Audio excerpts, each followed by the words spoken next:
नमस्कार, मैं हूं मयूरिका और आप मेरे साथ देख रहे हैं वीएनएम टीवी। वीएनएम टीवी पिछले 27 सालों से हमेशा ही आपके स्वास्थ्य की चिंता करता आया है और इसीलिए हम आपके लिए आपके स्वास्थ्य से जुड़ी बहुत सारी बातें आपसे करते रहते हैं। COPD day. अब आप सोचेंगे कि सीओपीडी भला किस बीमारी का नाम है, तो आज वही जानने और समझने की कोशिश करेंगे कि आखिरकार सीओपीडी की बीमारियां होती क्या है, किसे होती है, किन वजहों से होती है और अगर हो ही जाए तो उसका ट्रीटमेंट क्या है, इन बीमारियों को रोका कैसे जा सकता है, क्योंकि इन बीमारियों से ग्रस्त होने वाले लोगों की संख्या बहुत बड़े आंकड़े में है और इसीलिए विश्व स्वास्थ्य संगठन भी इसके लिए काफी चिंतित है और इसीलिए सीओपीडी डे सेलिब्रेट कर इस बीमारी के प्रति आज जागरूकता फैलाई जा रही है। क्या होती हैं ये बीमारियां, ये जानने के लिए आज हम पहुंचे हैं वडोदरा की आदिक्योरा सुपर स्पेशलिटी हॉस्पिटल के पल्मोनोलॉजी डिपार्टमेंट में, जहां डॉक्टर हिरेन परीख और डॉक्टर हार्दिक शाह हमारे साथ, जो आदिक्योरा हॉस्पिटल के वेल नोन पल्मोनोलॉजिस्ट हैं, हमारे साथ शेयर करेंगे कि आखिरकार ये बीमारियां होती क्या हैं और हम इससे कैसे बच सकते हैं।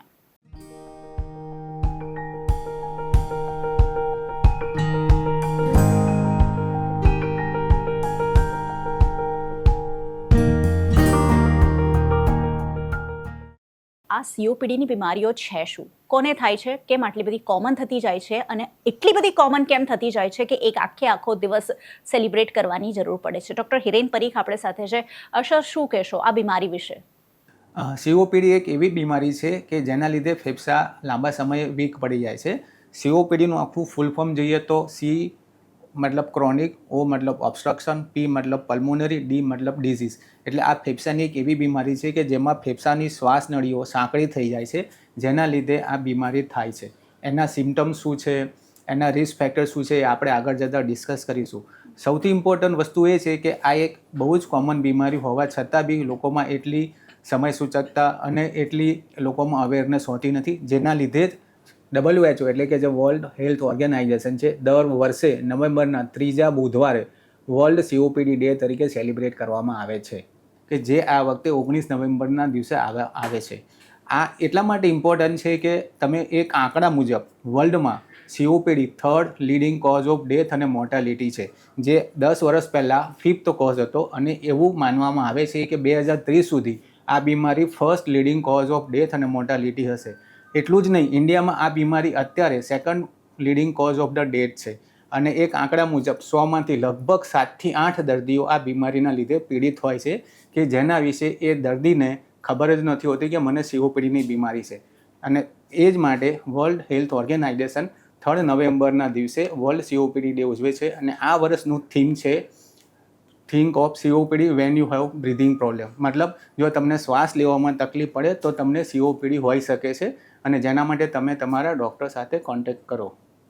તો આજકાલ શ્વાસ લેવામાં તકલીફ તો આપણને ઘણા બધાને પડતી હોય છે અને આપણે આને ઘણીવાર એવું વિચારી લેતા હોઈએ છીએ કે આપણને કંઈક વીકનેસ થઈ રહી છે કે કદાચ સારી માત્રામાં ઓક્સિજન નથી મળી રહ્યો, પણ તમે એવું વિચારી પણ ન શકો કે આ કોઈ બીમારી હોઈ શકે છે। તો શું હોય છે સીઓપીડી બીમારી થવાના કારણો, એ આપણે ડૉક્ટર હાર્દિક શાહ પાસેથી જાણીશું। સર, સીઓપીડી કેવી રીતે ખબર પડે, કારણો શું હોય છે, કેમ થાય છે આ બીમારી? જનરલી સીઓપીડી જેમ આપણે ડૉક્ટર હિરેનભાઈ બતાવ્યું એવી રીતે કે તેના લક્ષણો એ બહુ સામાન્ય હોય છે, જેથી જનરલી તે મિસ થઈ જતું હોય છે। સીઓપીડી થવા માટેનું સૌથી ઇમ્પોર્ટન્ટ રિસ્ક ફેક્ટર છે સ્મોકિંગ, જે લાંબા ટાઈમથી સ્મોકિંગ કરવાને લીધે જે એનો ડસ્ટ, ફ્યુમ્સ અને એના સાથે જે ટોક્સિન્સ છે તમારા લંગ્સમાં જાય છે, that is a most common reason of COPD. સામાન્ય રીતે લોકોમાં એવું માનવામાં આવે છે કે સ્મોકિંગ કરતા પેશન્ટોમાં જ સીઓપીડી થાય છે, પણ એવું નથી હોતું। આ ઉપરાંત સ્મોકિંગ ઉપરાંત બીજા ઘણા રિસ્ક ફેક્ટર્સ છે જે અત્યારની સિચ્યુએશનમાં અપલિફ્ટ થઈ રહ્યા છે। તેમાં સૌથી કોમન છે એર પોલ્યુશન, જેમ આપણે જોઈ રહ્યા છીએ કે દિલ્હી અને ઇવન ગુજરાતમાં અમદાવાદ જેવા સિટીમાં એર ઇન્ડેક્સ ખૂબ વધી રહ્યો છે, સ્પેશિયલી અત્યારે 100 સુધી એનું ટચ થઈ રહ્યું છે। That is most important. Second છે કે જે પાર્ટિક્યુલર મેટર જે એમાંથી બહાર નીકળે છે, જેની સાઇઝ લેસ દેન 2.5 માઇક્રોન હોય છે, જે ડાયરેક્ટલી તમારા લંગ્સમાં જાય છે અને ડાયરેક્ટલી સીઓપીડીની બીમારી કરી શકે। અધર ઇમ્પોર્ટન્ટ કોઝ છે જે બાયોમાસ ફ્યુલ્સ, મતલબ જે એગ્રીકલ્ચર અને ફાર્મમાંથી જે ડસ્ટ કલેક્ટ થઈ રહ્યો છે, જે આપણે જોઈ રહ્યા છીએ બર્નિંગ ઇશ્યુ ઇન દિલ્હી, તેને બર્ન કરવાથી જે કોમ્બ્યુશન બર્ન થવાથી જે ફ્યુમ્સ ક્રિએટ થાય છે, તેને લીધે લંગ્સ અફેક્ટ થાય અને તેને લીધે ડસ્ટ અને ધુમાડો થવાથી અનધર એર પોલ્યુશન અને અગેઇન તમારા લંગ્સ પર ઇફેક્ટ આવે. આ ઉપરાંત ઇન્ડસ્ટ્રીઝ જે કન્ટિન્યુઅસલી એર અને સ્મોક બહાર નીકળતું હોય છે, જે ઓલ્સો પોલ્યુટેડ સ્મોક છે અને એ પણ એર પોલ્યુશનમાં એડિશનલ ઇફેક્ટ કરી રહ્યું છે. સો એ પણ એક બહુ મોટું કારણ છે કે જેને લીધે COPD થઈ શકે છે. તો COPDના રિસ્ક ફેક્ટર આપણે જોયા કે હમણાં જ આપણે દિવાળીમાં ખૂબ બધા ફટાકડા ફોડ્યા. તમે એમ વિચારો કે સ્મોકિંગ તો હું કરતો નથી, પણ તમારી આસપાસ પણ ઘણા બધા ફેક્ટર એવા છે જે COPDની બીમારી તમને કરી શકે છે, અને એટલા માટે પણ આ બીમારી વિશે જાણવું અને સમજવું ખૂબ જરૂરી છે. તો હવે આગળનો સવાલ એ જ આવે છે કે COPD થયું હોય તો ખબર કેવી રીતે પડે? એના શું લક્ષણો છે? કયા કયા લક્ષણો હોય? એવું શું તમને થઈ રહ્યું હોય તો તમારે એવું વિચારવું જોઈએ કે આ બીમારી છે અને ડૉક્ટરને કન્સલ્ટ કરવું જોઈએ. ડૉક્ટર હિરેન પરીખ સર આપણી સાથે છે અને એમને પૂછીશું કે COPDના લક્ષણો શું છે સર? ખબર કેવી રીતે પડે પેશન્ટને કે મને આવું કંઈક થઈ રહ્યું છે? COPDમાં ફેફસા રિલેટેડ સિમ્ટમ જોવા જાઓ તો જેને ખૂબ જ લાંબા સમયથી ખાંસી હોય, કફ હોય, શ્વાસ લેવામાં તકલીફ પડતી હોય, ફેફસામાંથી સીટી જેવો કે સસણી જેવો અવાજ આવતો હોય, આ ખૂબ જ કોમન સિમ્ટમ્સ છે. એના સિવાય બીજા સિમ્ટમ્સ કે જેના લીધે દર્દીને COPD હોઈ શકે છે, જેમ કે ચાલવામાં થાક લાગવો, અશક્તિ લાગવી, વીકનેસ થવી, એ પણ એક COPDના બહુ કોમન સિમ્ટમ છે. અમુક COPDમાં થોડા આગળના સિમ્ટમ જોવા મળે છે, જેમ કે દર્દીને વજન ઘટવું, મસલ માસ થવો, એટલે કે માંસપેશીઓ નબળી થઈ જવી, પગમાં સોજા આવવા, આ બધા COPDના સિમ્ટમ્સ હોય છે. અને જો દર્દીને આગળ જે પ્રમાણે આપણે ડિસ્કસ કર્યું પ્રમાણે જો રિસ્ક ફેક્ટર જેમ કે સ્મોકિંગ હોય અથવા તો કેમિકલ ફેક્ટરીમાં જોબ કરતા હોય અને આ સિમ્ટમ્સ હોય તો એમને ચોક્કસ COPD હોઈ શકે છે, અને એના માટે એમના ડૉક્ટરને કન્સલ્ટ કરવું જોઈએ. તો ખૂબ કોમન લક્ષણ છે જે ઘણીવાર ઘણા બધાને આપણામાંથી થતા હોય છે, અને એટલા માટે પણ આ બીમારી પર આપણે વધારે ગંભીર રીતે ધ્યાન આપવું જરૂરી છે, કારણ કે નાની લાગતી બીમારી ઘણીવાર મોટું સ્વરૂપ ધારણ કરી શકે છે. આ બધા લક્ષણો છે એ અસ્થમા જેવા જ છે. તો ડૉક્ટર હાર્દિક શાહને આપણે પૂછીશું કે અસ્થમાથી આ બીમારી કેટલી અલગ હોય છે? સર, અમારા દર્શકોને જણાવો કે આ બીમારી અસ્થમાથી કેવી રીતે અલગ પડે છે? આઈ એમ હેપી કે તમે આ ક્વેશ્ચન પૂછો, બિકોઝ નોટ ઓનલી પેશન્ટ, ઘણા ડૉક્ટર પણ કન્ફ્યુઝ થતા હોય છે કે આ COPD છે કે અસ્થમા છે. જનરલી બે વચ્ચે બહુ મોટો તફાવત છે. સામાન્ય રીતે જોવા જઈએ તો પેશન્ટ પર્સપેક્ટિવ પેશન્ટને એવું જ લાગે કે બંને સેમ જ છે અને લક્ષણો કેમ કે બંનેમાં સેમ જ હોય છે. પણ સૌથી મોટો ડિફરન્સ છે કે COPD A on going problem છે, અને જે પ્રી એક્ઝિસ્ટિંગ રિસ્ક ફેક્ટર, મતલબ કે જેમ આપણે વાત કરીએ એવી રીતે રિસ્ક ફેક્ટરથી થતી બીમારી છે. એનો મતલબ એ કે એ રિસ્ક ફેક્ટર તમારા લંગ્સમાં જાય અને તમને ક્રિએટ કરે. એટલે તેને જો રિસ્ક ફેક્ટરને તમે જો પ્રિવેન્ટ કરો તો સૌથી ઇમ્પોર્ટન્ટ છે કે તમે આ બીમારીને પ્રિવેન્ટ કરી શકો છો, જે અસ્થમાના કેસમાં નથી હોતું અમુક હદ સુધી.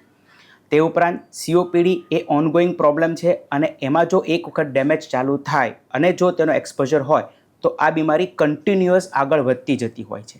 જે લંગ્સમાં જે એકદમ નાની નાની શ્વાસ નળીઓ હોય અને જેને એલ્વ્યુલાઈ કહેવાય છે તેને ડેમેજ કરે છે. એ ડેમેજ થવાથી તમારા લંગ્સમાં પરમેનન્ટ ડેમેજ થવાની પોસિબિલિટી હોય, અને એ પરમેનન્ટ ડેમેજ જે રિવર્સિબલ ના હોય. એનો મતલબ કે અમુક હદ સુધી દવાથી ફાયદો કરે પણ એ એબ્સોલ્યુટલી નોર્મલ નથી કરી શકતી. એટલે એને રોકવી, અર્લી આઈડેન્ટિફાઈ કરવી, અર્લી ટ્રીટમેન્ટ કરી અને આગળ વધતું રોકવું બહુ જ જરૂરી છે. જ્યારે અસ્થમાના દર્દીને સામાન્ય રીતે દવા લેવાથી complete reversible, complete normal life થઈ શકે છે અને તે અમુક હદ સુધી આગળ નથી વધતું. પણ COPD બીમારી એવી છે કે જે પ્રિવેન્ટેબલ છે, એટલા માટે એને ડિસ્કસ કરવું આટલું ઇમ્પોર્ટન્ટ. બિલકુલ, આમ તો પ્રિવેન્ટેબલ છે અને એમ પણ કહેવાતું હોય છે કે prevention is always better than cure. પણ અગર આવા કોઈ લક્ષણો હોય જ, જો એની ટ્રીટમેન્ટ કરવાની જરૂર પડે જ, તો સૌથી પહેલો સવાલ આવે છે કે ડાયગ્નોસિસ. કેવી રીતે નિદાન થાય? કેવી રીતે ખબર પડે કે COPDની બીમારી છે અને આપણે એના માટે શું ટેસ્ટ કરાવવા જોઈએ? ડૉક્ટર હિરેન પરીખ આપણી સાથે છે જ, તો એમને પૂછીશું કે આ બીમારીનું નિદાન કઈ રીતે થતું હોય છે? COPDનું નિદાન બહુ જ સિમ્પલ છે. એના માટે એક બહુ જ કોમન ટેસ્ટ છે કે જેને પલ્મોનરી ફંક્શન ટેસ્ટ કે સ્પાયરોમેટ્રી કહેવામાં આવે છે. આ ટેસ્ટમાં દર્દીને એક નાના મશીનમાં જોરથી અંદર શ્વાસ લેવો અને બહાર કાઢવામાં આવે છે કે જેનાથી ફેફસાની કાર્યક્ષમતા કેટલી છે એ ખબર પડી શકે છે. આ બીમારીના નિદાન માટે પલ્મોનરી ફંક્શન ટેસ્ટ, સ્પાયરોમેટ્રી ખાલી ડાયગ્નોસિસ માટે નહીં, પણ એ બીમારી કયા સ્ટેજમાં છે, માઇલ્ડ, મોડરેટ, સિવિયર કે વેરી સિવિયર છે, એ બી ખબર પડે છે. અને જેના ઉપરાંત આપણે જે ડૉક્ટર્સ એ બીમારીને એ પ્રમાણેની દવા આપી શકે છે. સ્પાયરોમેટ્રી એ ખાલી નિદાન માટે નહીં પણ દર્દીની ટ્રીટમેન્ટથી દર્દીને કેટલું ઇમ્પ્રુવમેન્ટ છે એ જોવા માટે બી બહુ જ ઇમ્પોર્ટન્ટ હોય છે. એટલે કે ડાયગ્નોસિસ અને એના મોનિટરિંગ માટે બી સ્પાયરોમેટ્રી ખૂબ જ ઇમ્પોર્ટન્ટ હોય છે. સ્પાયરોમેટ્રી સિવાય બીજા બી અમુક ટેસ્ટ છે કે જે COPD-વાળા દર્દીને કરવામાં આવે છે, જેમ કે અમુક બ્લડ ટેસ્ટ, છાતીનો એક્સરે અને CT સ્કેન. કારણ કે ઘણી વખતે COPD-વાળા દર્દી અમારી સાથે કોમ્પ્લિકેશન સાથે આવતા હોય છે અને ઇન્ડિયામાં આપણને ખબર છે કે ટ્યુબરક્યુલોસિસ છે બહુ જ કોમન છે, ન્યુમોનિયા છે બહુ જ કોમન છે. એટલે કે જેમાં blood test, X ray, CT scan એવા બીજા ડાયગ્નોસિસ માટે ન્યુમોનિયા છે, TB છે, પેશન્ટને બ્રોન્કિટિસિસ છે, પેશન્ટને લંગ કેન્સર છે, એ બધા માટે બી બહુ જ કામ લાગે છે. તો ઘણા બધા ટેસ્ટ છે જે આપણે કરાવી શકીએ અને એનાથી ડાયગ્નોસ થઈ શકે છે કે COPDની બીમારી છે. હવે જ્યારે ડાયગ્નોસ થઈ જાય તો પછી એના પછી આગળનો નેક્સ્ટ સ્ટેપ આવે છે ટ્રીટમેન્ટ. તો ટ્રીટમેન્ટ કેવી રીતે હોય છે? દવાઓથી ઠીક થતું હોય છે કે એનાથી આગળ પણ આપણે વધવું પડતું હોય છે? ડૉક્ટર હાર્દિક શાહ આપણી સાથે છે. સર, કેવી રીતે આ બીમારીની ટ્રીટમેન્ટ થતી હોય છે? COPD બીમારીમાં સૌથી ઇમ્પોર્ટન્ટ ટ્રીટમેન્ટ આવશે જે છે ઇન્હેલર્સ, જે કેપ્સ્યુલ ફોર્મમાં આવે છે જેને રોટાકેપ કહેતા હોય છે, ઇન્હેલર ફોર્મ્સમાં આવતા જેને પંપ સામાન્ય ભાષામાં બોલતા હોય છે, અને થર્ડ પોઈન્ટ છે નેબ્યુલાઇઝર ફોર્મમાં કે જે મેડિસિન નેબ્યુલાઇઝરથી આપી શકે છે. સી મોટાભાગે લોકોમાં એવી મિથ હોય છે કે આ દવાઓ લેવાથી મને પ્રોબ્લેમ થશે, મને એની આદત પડી જશે, હું આ દવા લઈને લાંબુ મારી લાઈફમાં પ્રોબ્લેમ્સ ક્રિએટ થશે, પણ એ ટોટલી રોંગ મિથ છે. આઈ રિયલી ઇમ્ફેસાઇઝ મને આની ઉપર સૌથી વધારે પોઈન્ટ આઉટ કરવું છે, કેમ કે અમને ટ્રીટમેન્ટમાં આપવામાં સૌથી વધારે પ્રોબ્લેમ આ નડતો હોય છે. ડોન્ટ વરી, આ દવા જરા પણ હેબિચ્યુએટ નથી હોતી. એ તમારા રોગને પ્રોપરલી કંટ્રોલ કરવામાં કામ કરે છે, લંગ્સ સુધી જઈ અને એ દવા પ્રોપરલી લંગ્સ પર જ અસર કરે છે, જેથી કરીને તેની બોડીમાં કોઈ જગ્યાએ સાઇડ ઇફેક્ટ નથી થતી હોતી. જ્યારે અધર મેડિસિનની બોડીમાં અધર સાઇડ ઇફેક્ટ હોઈ શકે, જ્યારે આ મેડિસિનની સાઇડ ઇફેક્ટ નથી હોતી. આ દવાઓ જનરલી તમારા લંગ્સમાં જઈ અને જેમ આપણે વાત કરી તેમ જેમ તમારી શ્વાસ નળી જે સાંકડી હોય તેને ઓપન કરવાનું કામ કરે છે, અને જેથી કરીને તમને લક્ષણો તમારા સિમ્ટમ્સમાં ખાસો એવો રાહત થાય છે. આ ઉપરાંત અમુક ટેબ્લેટ ફોર્મમાં પણ મેડિસિન અવેલેબલ હોય છે. તે ઉપરાંત સિરપ ફોર્મમાં કે જે કફને રિલીવ કરી, મ્યુકસને મેલ્ટ કરી અને તેને કાઢવામાં હેલ્પ કરી શકે તે ટાઈપની મેડિસિન પણ અવેલેબલ હોય છે. તો દવાઓ તો ઘણી બધી છે અને ટ્રીટમેન્ટ પણ આસાનીથી થઈ શકે એવી છે, પણ ઘણીવાર બીમારીને આપણે બહુ નાના સ્વરૂપમાં લેતા હોઈએ છીએ. આપણે એમને નિગ્લેક્ટ કરતા હોઈએ છીએ કે ઠીક છે, હવે ઠીક છે, નાની અમથી બીમારી છે, સારી થઈ જશે. જો આ બીમારીને કંટ્રોલમાં રાખવામાં ના આવે કે ડૉક્ટરે જે પ્રિસ્ક્રાઇબ દવાઓ કરી હોય એ દવાઓ ના લેવામાં આવે તો પણ શું કોઈ કોમ્પ્લિકેશન થઈ શકે? ડૉક્ટર હિરેન, અમારા દર્શકોને જણાવો કે કેટલું જરૂરી છે આ બીમારીને ગંભીરતાથી લેવાનું? જો COPDની જો ટ્રીટમેન્ટ પ્રોપરલી કરવામાં ના આવે તો અમારી પાસે ઘણા પેશન્ટો એવા આવે છે કે જેના કોમ્પ્લિકેશન સાથે એડમિટ થતા હોય છે. કોમ્પ્લિકેશન કયા આવે? સૌથી કોમન કોમ્પ્લિકેશન છે રેસ્પિરેટરી ફેલર. રેસ્પિરેટરી ફેલર એટલે જેમાં દર્દીનું ઓક્સિજન ઓછું થઈ જવું અને કાર્બન ડાયોક્સાઇડનું લેવલ વધી જવું, જેના લીધે દર્દીને ઊંઘ આવી, ઘેનમાં હોય એવા સિમ્ટમ્સ થતા હોય છે. આ ઉપરાંત આવા દર્દીને જો તમે મેડિકેશનથી વ્યવસ્થિત COPD કંટ્રોલમાં ના રાખો તો વારે વારે રેસ્પિરેટરી ઇન્ફેક્શન, ન્યુમોનિયા થવા, TB થવા એવા બધા કોમ્પ્લિકેશન થતા હોય છે. ઘણી વખતે જો પેશન્ટનું ઓક્સિજન લાંબા ટાઈમ સુધી ઓછું હોય તો એવા પેશન્ટને પલ્મોનરી હાઇપરટેન્શન અને કોર પલ્મોનરી થતું હોય છે, જેનું મિનિંગ કે ફેફસાને સપ્લાય કરતી લોહીની આર્ટરીઓમાં પ્રેશર વધી જાય છે અને પેશન્ટને જેના લીધે પગમાં સોજા આવવા જેવા સિમ્ટમ્સ બહુ જ કોમન હોય છે. આ ઉપરાંત જો COPD-વાળા પેશન્ટને ટ્રીટમેન્ટ અને જો સ્મોકિંગ સિઝેશન ના કરે તો એને બીજા કોમ્પ્લિકેશન જેમ કે લંગ કેન્સર થવાના ચાન્સીસ, ફેફસામાં હવાઈ ભર જવાના ચાન્સીસ, જેને અમે ન્યુમોથોરેક્સ કહીએ છીએ, આ બધા બહુ જ કોમન જોવામાં આવે છે. તો COPDની બીમારીને એટલે જ ગંભીરતાથી લેવાની જરૂર છે કે એ આગળ ના વધે અને વધારે ગંભીર ના થઈ જાય. એટલા માટે સમય જ્યારે હોય અને જ્યારે ડિટેક્ટ થાય ત્યારે જ એનો ઇલાજ પ્રોપર રીતે કરાવી લેવો જરૂરી છે, એક્સપર્ટ ડૉક્ટર પાસે કરાવી લેવો જરૂરી છે. અને એટલે જ હંમેશા અમે આગ્રહ રાખતા હોઈએ છીએ કે હવે આપણી પાસે સુપર સ્પેશિયાલિસ્ટ ડૉક્ટર્સ છે, તો પલ્મોનોલોજિસ્ટ આના માટે બેસ્ટ ડૉક્ટર હોઈ શકે છે, તો આપણે એમને કન્સલ્ટ કરી શકીએ છીએ. હવે મારા મનમાં એક સવાલ હજુ આવી રહ્યો છે કે COPDમાં દવાઓ સિવાય શું બીજી ટ્રીટમેન્ટની એવી કોઈ જરૂર પડતી હોય છે, અને એવું શું કરી શકાય જેથી પેશન્ટ જે છે એમની ડે ટુ ડે લાઈફ છે એ ઇફેક્ટ ના થાય, ઇઝી થઈ જાય? ડૉક્ટર હાર્દિક આપણી સાથે છે. સર, શું કહેશો? એવું પણ કંઈક હોય છે કે દવાઓ સિવાય પણ આ બીમારીનો ઇલાજ થઈ શકે? અમારી પાસે જે પેશન્ટ આવતા હોય છે વાઇડ રેન્જ પેશન્ટ આવતા હોય છે, માઇલ્ડ, મોડરેટ, સિવિયર કેટેગરીમાં. સો જે માઇલ્ડ અને મોડરેટ પેશન્ટો હોય છે તેમાં બેકબોનમાં જે ઇન્હેલર્સ હોય છે, પણ જ્યારે પેશન્ટ સિવિયર થાય, જ્યારે તકલીફ વધારે હોય ત્યારે એવું ગભરાવાની જરૂર નથી, ત્યારે અધર ઓપ્શન્સ ઓલ્સો. ઓકે, અમુક ઓપ્શન એવા છે કે જે માઇલ્ડ મોડરેટમાં પણ યુઝ કરે છે, જે પ્રિવેન્શનમાં કામ કરે છે. સૌથી પહેલું ઇમ્પોર્ટન્ટ છે વેક્સિનેશન. જે એડલ્ટ ઇમ્યુનાઇઝેશન વેક્સિન, એવું નથી કે વેક્સિન પીડિયાટ્રિક્સમાં જ યુઝ થાય, એડલ્ટમાં પણ વેક્સિન યુઝ થતું હોય છે. સ્વાઇન ફ્લૂ છે, એ ઉપરાંત બીજા ન્યુમોનિયા છે, તેના માટેના વેક્સિન્સ અવેલેબલ હોય છે. અને વેક્સિન લેવાથી ઘણીવાર આ COPDનું એક્ઝાસર્બેશન, જે વધારે તકલીફ થતી હોય, તેને કંટ્રોલમાં કરી શકાય છે. સેકન્ડ ઓપ્શન છે pulmonary rehabilitation. Apart from that lung, તમારા મસલ અને સ્નાયુને જે વીક હોય તેને તે સ્ટ્રેન્થન કરવા માટે પલ્મોનરી રિહેબિલિટેશન થાય છે. Exercise is not same for all. તો જે COPD વાળા પેશન્ટ માટે જે સ્પેસિફિક એક્સરસાઇઝ સજેસ્ટ કરતા હોય છે, જેને પલ્મોનરી રિહેબિલિટેશન ફોર COPD તરીકે કહેવામાં આવે છે, જે અંડર સુપરવિઝન ઓફ તમારા પલ્મોનોલોજિસ્ટ અને અંડર સુપરવિઝન ઓફ ફિઝિયોથેરાપિસ્ટ થતી હોય છે, જે તમારા મસલને સ્ટ્રેન્થનિંગમાં કામ કરે.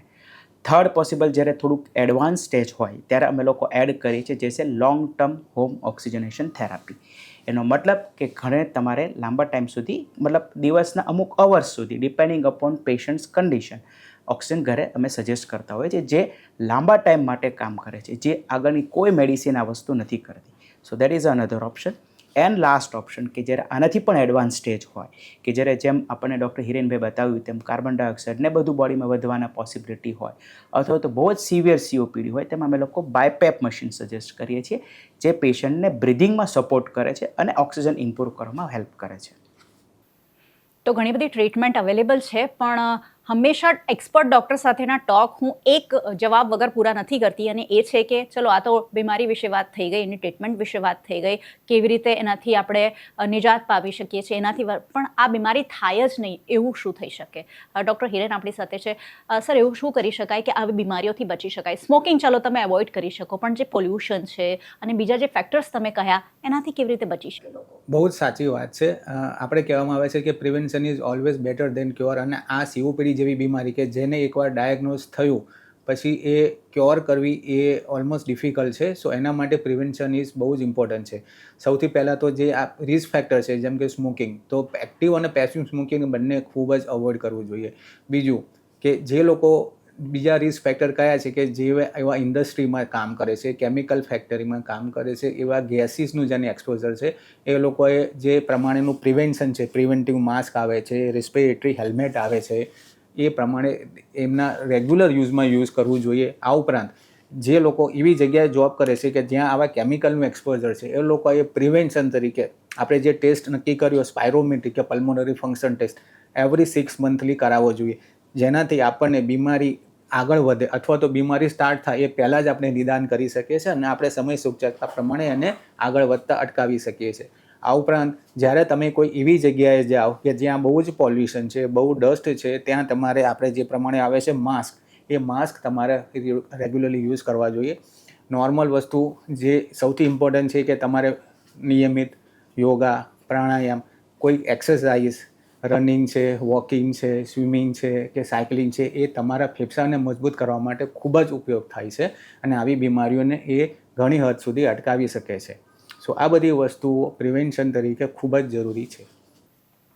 तो फेफड़ों से जुड़ी बीमारी है और आपके फेफड़ों को मजबूत रखना आपके हाथ में है. बहुत सारी चीज़ें, स्मोकिंग अब बहुत ज़्यादा फैशनेबल इन ट्रेंड हो गया है, लेकिन आप उससे बच सकते हैं क्योंकि आपको आपकी और आपके आसपास वाले लोगों की लाइफ भी हेल्दी रखनी है, क्योंकि स्मोकिंग से आप तो धुआं ले ही रहे हैं, जो धुआं छोड़ रहे हैं वो आसपास वाले लोगों के शरीर में भी जा रहा है. अब बहुत सारी चीज़ें ऐसी हैं जिससे आप शायद नहीं भी रोक सकते हैं, जैसे कि आप व्हीकल चला रहे हैं, बहुत सारा पोल्यूशन है आपके आसपास, लेकिन फिर भी छोटे मोटे जो भी प्रिकॉशन हम ले सकते हैं वो ज़रूर डॉक्टर साहब ने हमें बताएं. तो ये सारी चीज़ें अगर हम हमारे डे टू डे लाइफ में इंट्रोड्यूस करें तो इस तरीके की बीमारियों से बच सकते हैं, क्योंकि बीमारी होती भले ही छोटा सा है लेकिन हमारी लाइफ पर बहुत बड़ा इम्पैक्ट डालती है. ऐसे में ऐसी बीमारियों से दूर रहना ही बेटर है. डॉक्टर हिरेन और डॉक्टर हार्दिक, आप दोनों का बहुत बहुत शुक्रिया. Thank you so much.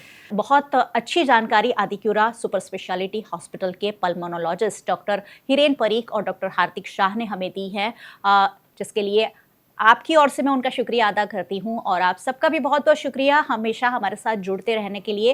वैसे आपको जुड़ते ही रहना चाहिए, क्योंकि आजकल हम सब बहुत ज़्यादा स्मार्ट होते जा रहे हैं. छोटी सी भी बीमारी और हम सब कुछ सर्च करके फिर डॉक्टर के पास जाते हैं. तो जब आप गलत जानकारी सर्च करते हैं तो वो आपकी हेल्थ के लिए ज़्यादा खतरनाक साबित हो सकता है। ऐसे में अगर इस तरीके की ऑथेंटिक जानकारियाँ VNM टीवी के प्लेटफॉर्म से आप तक पहुँच रही है, उसे अगर आप देखते, सुनते, समझते हैं और फिर डॉक्टर के पास जाते हैं तो शायद ये आपके लिए यूजफुल साबित हो सकता है। VNM टीवी पर इसी तरीके की बातें हम आपके लिए करते रहते हैं। VNM टीवी जरूर देखते रहिए। यूट्यूब चैनल है हमारा जिससे आप देख रहे हैं, सब्सक्राइब जरूर कर लीजिएगा अगर अब तक नहीं किया है तो, और साथ ही बेल आइकन प्रेस कर दीजिएगा ताकि VNM का हर अपडेट सबसे पहले आप तक पहुंच सके। अगर फेसबुक पर देख रहे हैं, शेयर कर लीजिए। हम बहुत सारी रील्स एक दूसरे के साथ शेयर करके सबका समय बिगाड़ते हैं। अगर इस तरीके की इंफॉर्मेटिव बातें शेयर करेंगे तो आपके साथ साथ आपके परिवार की, सोसाइटी की, सबकी हेल्दी रहेगी। आप हमें OTT प्लेटफॉर्म्स पर देख रहे हैं, डेली हंट, वोडाफोन टीवी, जियो टीवी और जियो टीवी फाइबर। 647 नंबर के चैनल पर VNM टीवी को 24 घंटे लाइव देखा जा सकता है। देखते रहिए VNM, जुड़े रहिए VNM के साथ। नमस्कार।